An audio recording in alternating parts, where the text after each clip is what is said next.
wabarakatuh. Alhamdulillahirobbilalamin wassalatu wassalamu ala asrofil anbiya'i wal mursalin wa ala alihi washabihi ajmain. Pertama-tama, mari kita panjatkan syukur kepada kehadiran Allah Subhanahu wa taala yang mana telah memberikan nikmat kesehatan, keselamatan sehingga kita bisa berkumpul dan berada di tempat ini. Lalu juga selawat beri salam kita itikan kepada junjungan kita Nabi besar Muhammad sallallahu alaihi wasallam yang mana syafaatnya kita terima di yaumil akhir nanti. Amin amin rabbal alamin. Baik, untuk Muhammad Abdul, saya akan memperkenalkan diri, yaitu nama saya Firman Syafar Yuda. Saya dari kelas 1 SD ingin mempresentasikan hasil makalah saya. Baiklah, saya langsung memasuki materi saja, yaitu tentang karangan ilmiah.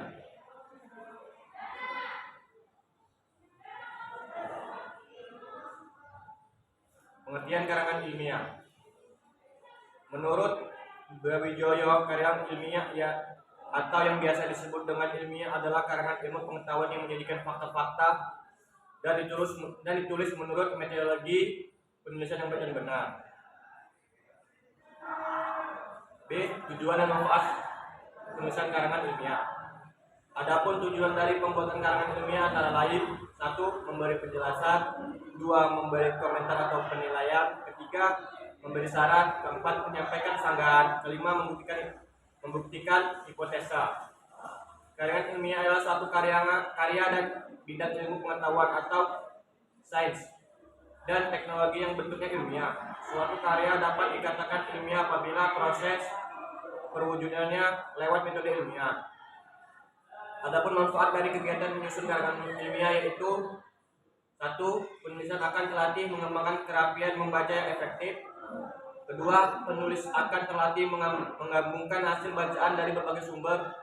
3. Penulis akan berkenalan dengan kegiatan perpustakaan.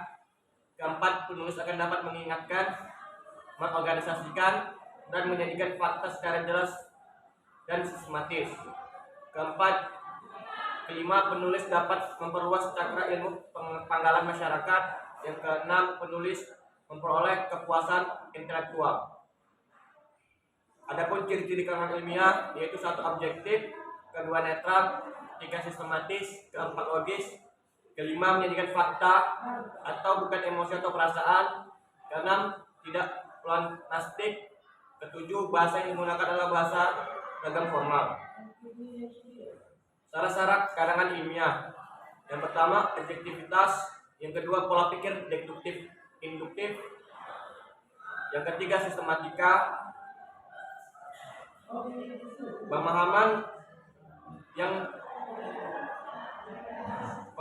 utuh dari masalah sampai pada kesimpulan.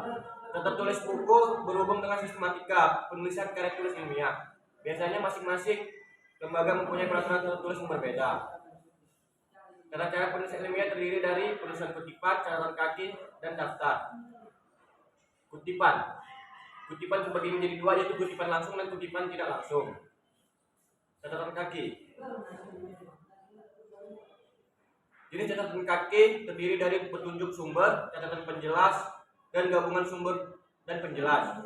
Tujuan penulisan catatan kaki adalah: 1. Menyusun pembuktian, 2. Menyatakan utang budi, 3. Menyampaikan keterangan tambahan, 4. Merujuk bagian teks. Hal-hal yang harus diperhatikan dalam penulisan catatan kaki meliputi sebagai berikut: 1. Hubungan catatan kaki dan teks menggunakan nomor urut dan pertunjukan. 2. Untuk memudahkan catatan kaki, hal ini perlu dihindari dalam memulai nomor urut baru pada setiap bab. 3. Dalam penulisan catatan kaki yang menggunakan mesin tik atau komputer perlu diperhatikan teknik penempatannya.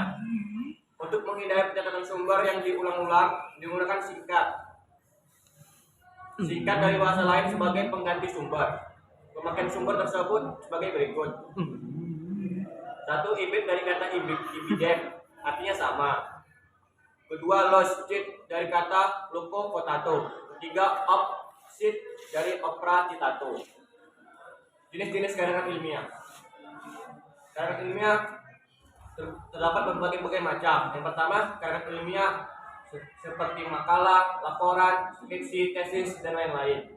Yang kedua, karangan semi ilmiah atau ilmiah populer seperti artikel, editorial, opini, protas. Ketiga, karangan non ilmiah seperti anekdot, dongeng, cerpen, novel, roman, dan naskah drama. Sedangkan karangan ilmiah adalah karangan yang tidak dapat pada persyaratan khusus, sedangkan semi ilmiah berada di antara keduanya. Untuk menyusun suatu karangan ilmiah diperlukan prosedur dan tahapan-tahapan tertentu. Dalam hal ini, menurut Arifin ada 5 tahap, yaitu tahap persiapan, tahap pengumpulan data, tahap pengorganisasian pengonsepan, tahap pemeriksaan atau penyuntingan konsep, tahap penyajian atau pengketikan. Arifin menyatakan bahwa tahapan persiapan meliputi pemilihan masalah atau topik, penentuan judul, pembuatan kerangka karangan atau urangan. Kemudian tahap pengumpulan data terdiri atas pencarian keterangan dari bahasa bacaan, pencarian keterangan dari pihak-pihak yang mengetahui masa yang dilakukan, pengamatan langsung ke objek, percobaan untuk pengujian di lapangan suatu laboratorium.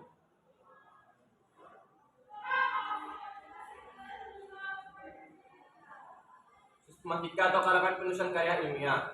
Hasil penelitian yang dilaporkan dalam bentuk tulisan merupakan karya ilmiah. Oleh karena itu, penulisannya harus menuruti suatu aturan karangan penulisan tertentu.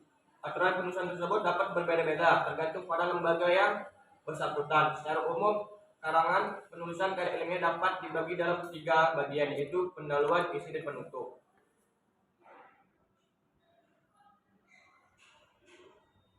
Kesimpulan. Berdasarkan uraian di atas dapat diartikan kesimpulan bahwa karangan ilmiah adalah suatu tulisan yang di dalamnya pembahasan suatu masalah yang dilakukan berdasarkan penyelidik, pengamat, pengumpulan data yang dapat dari suatu penelitian, baik penelitian lapangan, tes, laboratorium, ataupun kejadian pustaka. Mungkin itu saja presentasi yang akan saya sampaikan. Lebih kurangnya saya mohon maaf. Wabillahi taufiq wal hidayah. Wassalamualaikum warahmatullahi wabarakatuh.